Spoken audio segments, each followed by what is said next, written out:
नमस्ते भारत। इस वीडियो में हम एडुटेरिया एनसीईआरटी प्रैक्टिस सेट को कवर कर रहे हैं, जो कि क्लास 6 से लेकर के क्लास 12 तक के एनसीईआरटी को एमसीक्यू के माध्यम से कवर करता है।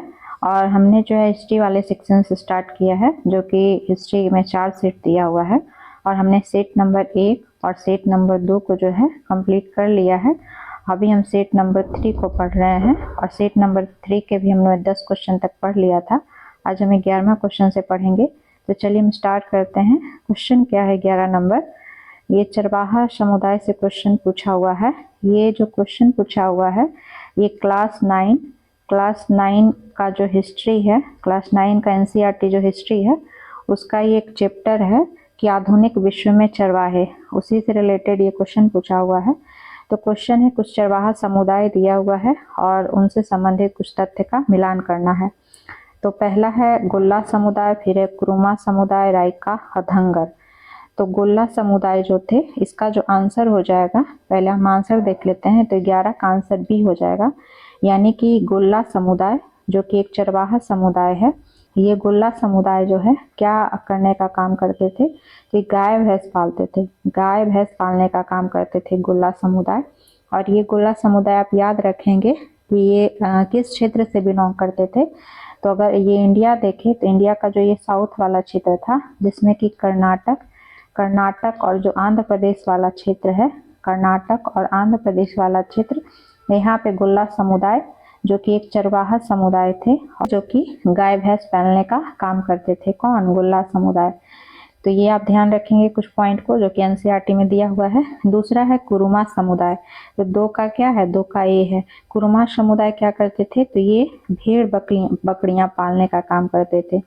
क्या करते थे? भेड़ बकरियां पालने का काम करते थे। और ये कुरुमा समुदाय भी जो है, कुरुमा समुदाय भी किस क्षेत्र में है? तो इसी कर्नाटक और आंध्र प्रदेश वाले क्षेत्र में ही, कर्नाटक और आंध्र प्रदेश वाले क्षेत्र में भी जो है कुरुमा समुदाय रहते थे और ये लोग भेड़ बकरी पालते थे। ये कुरुमा समुदाय या फिर कुरुवा समुदाय, 2 चीज एनसीईआरटी में दिया हुआ है, कुरुमा और कुरुवा। ये दोनों समुदाय जो है इसी कर्नाटक और आंध्र प्रदेश वाले क्षेत्र में रहते थे और भेड़ बकरियां पालने का काम करते थे। साथ ही साथ जो है कभी कभी ये हाथ के बने कंबल भी बेचते थे। तो ये रहा कुरुमा समुदाय। तीसरा है रायका समुदाय। तो रायका समुदाय का संबंध राजस्थान से है, 3 का सी है। और ये जो रायका समुदाय जो कि राजस्थान में रहते थे, जो कि चरवाहा समुदाय है, राजस्थान के रेगिस्तानी इलाके में रहते थे। हालांकि ये लोग चरवाहा समुदाय थे, बट ये लोग जो है कभी कभी खेती करने का भी काम करते थे। और तो इस तरह से रायका राजस्थान से बिलोंग करते थे। और जो धंगर समुदाय है, धंगर चरवाहा समुदाय है, ये महाराष्ट्र से बिलोंग करते थे, 4 का डी। तो इतना जो है यहाँ पे दिया हुआ था कुछ चरवाहा समुदाय और उनसे रिलेटेड कुछ फैक्ट।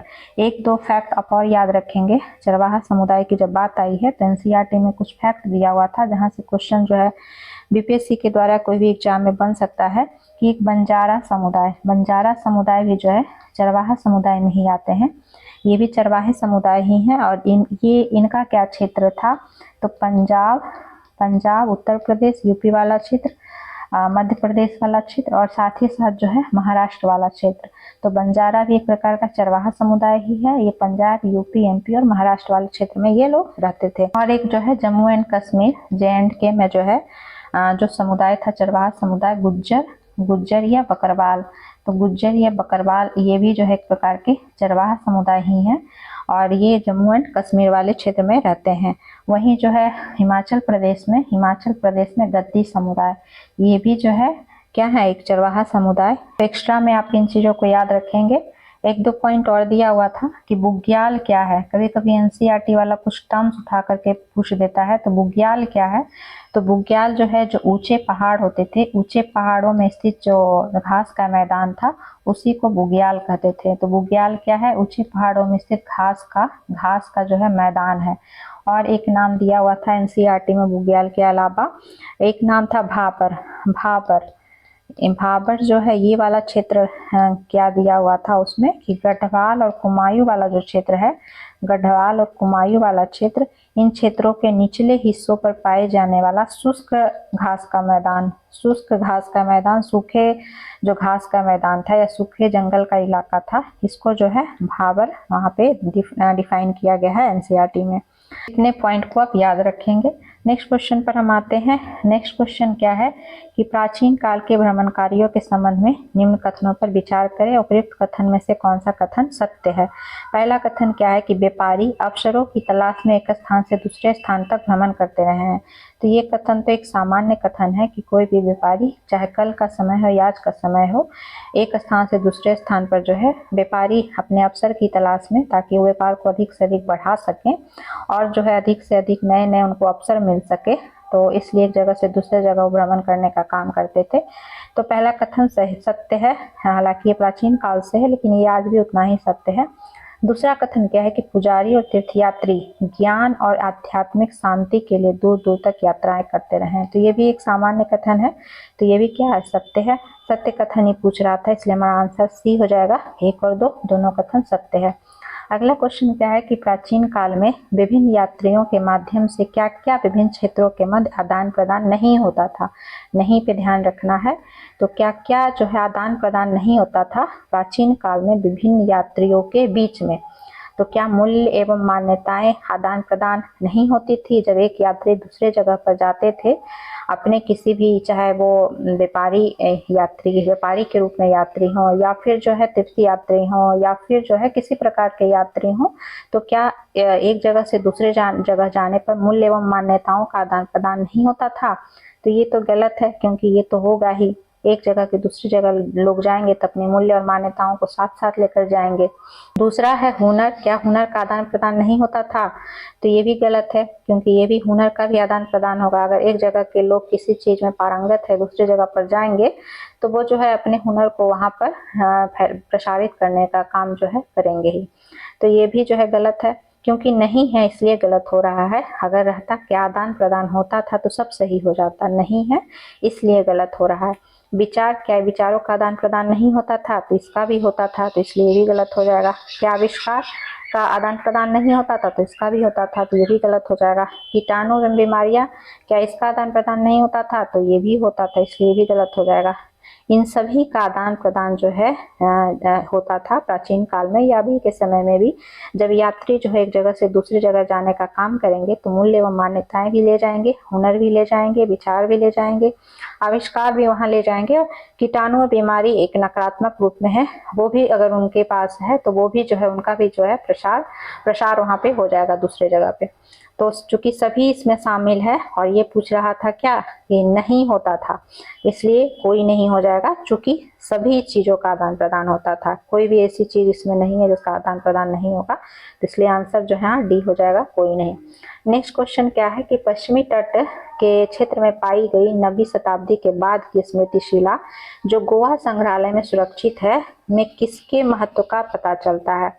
तो पश्चिमी तट के क्षेत्र में 9वीं शताब्दी के बाद की एक स्मृतिशिला जो गोवा संग्रहालय में रखा गया है, तो उससे जो है किसका महत्व का पता चलता है। तो ये समुद्री व्यापार के महत्व का जो है पता चलता है। नेक्स्ट क्वेश्चन क्या है कि सिल्क मार्ग के संबंध में निम्न कथनों पर विचार करें। और इसमें से भी कथन सत्य पूछ रहा है कि उपयुक्त में से कौन सा कथन सत्य है। पहला कथन है कि सिल्क मार्ग केवल जमीनी भूभाग से ही गुजरता था। तो जहां भी केवल जैसा एक्सट्रीम शब्द रहे तो वो स्टेटमेंट कथन वैसे भी गलत होता है। और जो सिल्क मार्ग था वो केवल जमीनी भूभाग से गुजरता था, ऐसी बात नहीं थी। ये जमीन के साथ साथ, यानी कि जमीन या सड़क के साथ साथ जो है ये जो भी था तटीय इलाका, यानी कि समुद्र के रास्ते से भी जो है ये गुजरता था सिल्क मार्ग। तो इसीलिए जो है कथन एक असत्य हो जाएगा, गलत हो जाएगा। केवल जमीन से ये नहीं गुजरता था बल्कि समुद्र से भी होकर गुजरता था। दूसरा क्या है कि यह मार्ग केवल चीन को एशिया के भूभाग से जोड़ता था। तो ऐसा नहीं है, यहाँ भी देखिए एक्सट्रीम स्टेटमेंट है तो तब भी गलत है। और कथन भी यहाँ पे गलत दिया हुआ है, क्योंकि जो है केवल ये चीन को एशिया के भूभाग से नहीं जोड़ने का काम करता था, बल्कि जो है ये एशिया को यूरोप और अफ्रीका से भी जो है जोड़ने का काम करता था। तो एशिया को यूरोप और यूरोप को फिर अफ्रीका से भी जोड़ने का काम करता था। तो इसलिए कथन दूसरा भी गलत है। तीसरा क्या है कि यह मार्ग, यानी कि कौन सा मार्ग, जो सिल्क मार्ग है, लगभग 15वीं शताब्दी तक अस्तित्व में था। तो ये कथन सिर्फ सत्य है कि जो सिल्क मार्ग था वो जो है लगभग 15वीं शताब्दी तक अस्तित्व में था। तीसरा कथन सत्य है। चौथा क्या है कि सोना चांदी जैसी कीमती धातुएं इसी मार्ग से एशिया से यूरोप की ओर पहुंचती थी। तो ये कथन जो है थोड़ा सा यहाँ पे उल्टा दे दिया है कि सोना चांदी जैसी कीमती धातुएं इस मार्ग से तो होकर गुजरती थी, बट जो है यूरोप से एशिया ना कि एशिया से यूरोप की ओर होकर गुजरती थी। तो इसलिए चौथा कथन भी गलत है। सत्य कथन पूछ रहा था, इसलिए हमारा आंसर क्या हो जाएगा, केवल 3, ए नंबर आंसर हो जाएगा। केवल तीसरा कथन सत्य है, बाकी का सब कथन असत्य है। अब अगले क्वेश्चन पर आते हैं। अगला क्वेश्चन है कि चीन की एक गुफा पेंटिंग में सिल्क मार्ग को दर्शाया गया है, उस गुफा का क्रमांक क्या है। तो चीन की गुफा पेंटिंग में एक सिल्क मार्ग को दर्शाया गया है जो कि जो है 8वीं शताब्दी का है, जो कि लगभग 8वीं शताब्दी के समय का है। और इसमें ये गुफा संख्या दे दिया है कि उस गुफा संख्या क्रमांक क्या है। तो उसका जो क्रमांक है 217 है। इसका आंसर डी हो जाएगा, गुफा संख्या 217। और इस गुफा का नाम मोंगाओ ग्राटोज है, जिसमें कि सिल्क मार्ग को दर्शाया गया है। नेक्स्ट क्वेश्चन है कि मार्को पोलो की किताब का नाम क्या है। तो मार्को पोलो की किताब का नाम जो है, इसका नाम है book of Marvels, A number answer हो जाएगा। और मार्को पोलो जो है बुक ऑफ मार्वल्स जो मार्को पोलो के द्वारा लिखा गया है वो 15वीं शताब्दी में लिखा गया है। 15वीं शताब्दी में मार्को पोलो एक इटली का जो है व्यापारी था। और साथ ही साथ जो है मार्को पोलो को मध्यकालीन युग में हम देखें, मध्यकालीन युग में, तो मध्यकालीन युग में मध्यकालीन यात्रियों के राजकुमार के रूप में इसको उपाधि दी गई है। तो ये भी आप याद रखेंगे कि मध्यकालीन यात्रियों का राजकुमार किसे कहते हैं।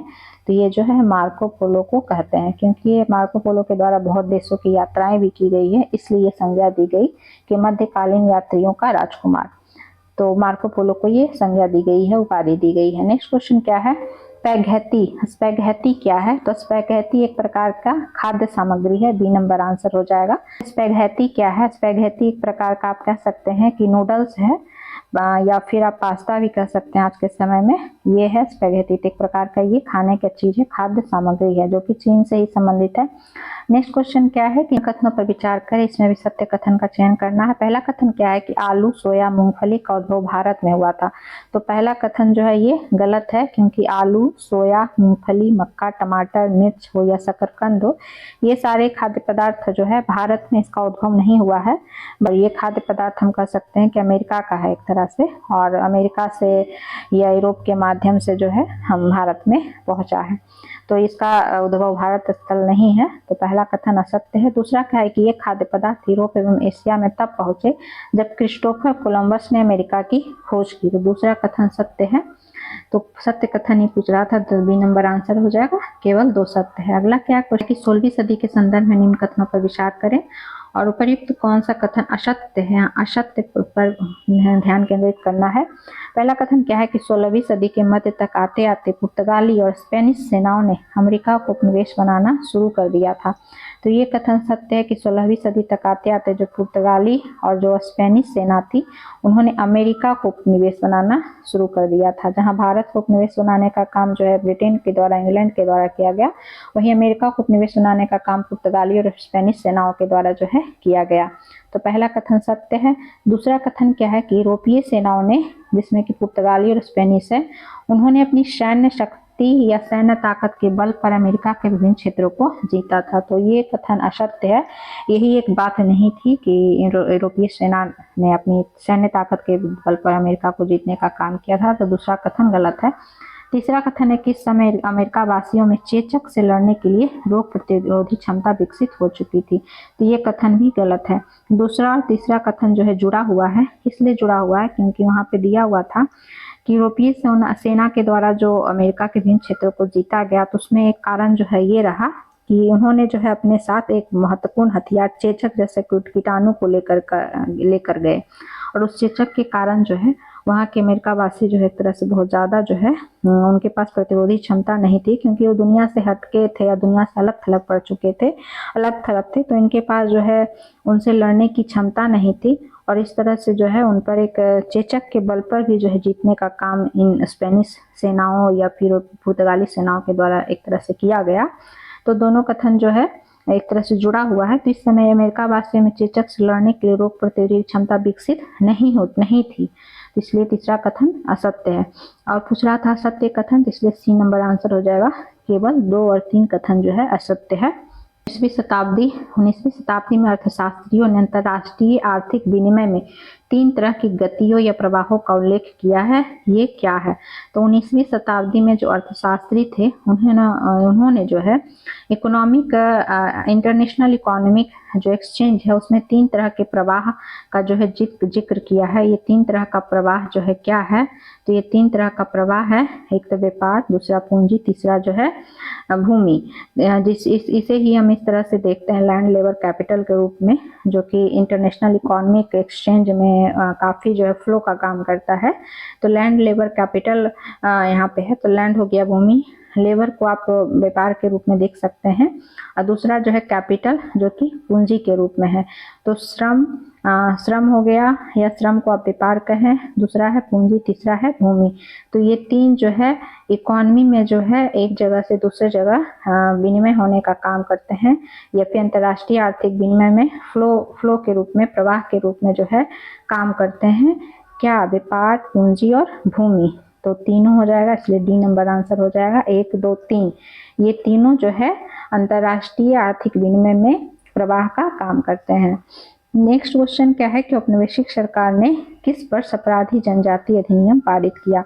तो औपनिवेशिक सरकार के द्वारा जो है अपराधी जनजाति अधिनियम 1871 में पारित किया गया। और क्यों पारित किया गया? क्योंकि अंग्रेज अफसर जो है, जो घुमंतू जनजाति थे, जो एक जगह से दूसरे जगह घूम कर जो है एक तरह से अपना खेती बाड़ी किया करते थे, तो उस घुमंतू जनजाति ने उस घुमंती जनजाति को एक तरह से जो है अंग्रेज लोग शक की नज़र से देखते थे, और इस वजह से 1871 में औपनिवेशिक सरकार ने अपराधी जनजाति अधिनियम जो है एक्ट पारित किया, क्रिमिनल ट्राइबल एक्ट पारित किया। और इस कानून के तहत जो भी दस्तकार या फिर व्यापारी और चरवाहे थे, उसमें जो भी बहुत सारे समुदाय थे, उसको अपराधी घोषित कर दिया गया। और इस कानून के लागू होते ही ऐसे सभी समुदाय जिनको जो है इसमें अधिसूचित किया गया था कि वो अपराधी हैं, वैसे कुछ खास अधिसूचित समुदायों को जो है गांव या फिर बस्तियों में ही बस जाने का हुक्म दे दिया गया कि वो बिना परमिट के आवाजाही एक जगह से दूसरी जगह नहीं कर सकते हैं।